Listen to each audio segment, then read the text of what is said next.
আসসালামু আলাইকুম দর্শক শ্রোতা মণ্ডলী, আমরা যারা কুরবানি নামাজ আদায় করলাম, মাশাআল্লাহ সুবহানাল্লাহ, আল্লাহ সুবহানাহু ওয়া তাআলা সকলকে হেফাজত করুন।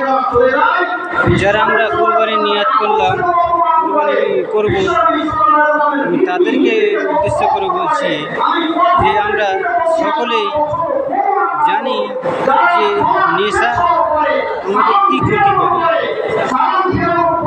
আর একটা বিশেষ কথা, যে নেশা যদি থাকে আমাদের কোনো কিছুই কবুল হবে না।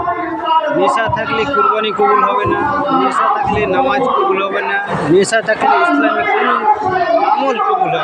তাই আমরা সকলেই চেষ্টা করব প্রথম নিয়াত যে আমরা নেশা ছেড়ে দেব, তারপরের নিয়াত আমরা 5 ওয়াক্ত নামাজ পড়ব, তারপরে আমাদের নামাজের সঙ্গে সঙ্গে বাপ মায়ের সেবা করব এবং আত্মীয় স্বজনের সঙ্গে ভালো ব্যবহার করব, তবেই আমাদের কোনো ইবাদত কবুল হবে। এইটা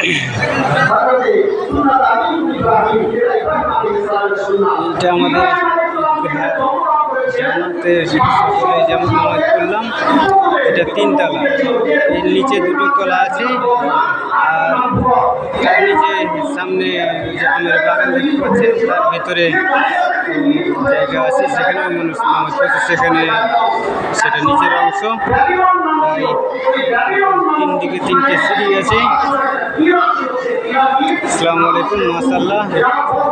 আমরা সকলেই কুরবানি করব ভদ্রতার সঙ্গে, সকলেই চেষ্টা করব আমাদের কোনো অশান্তি না করে সুখে শান্তিতে ভাবে আমরা কুরবানির নামাজ আদায় করতে পারি।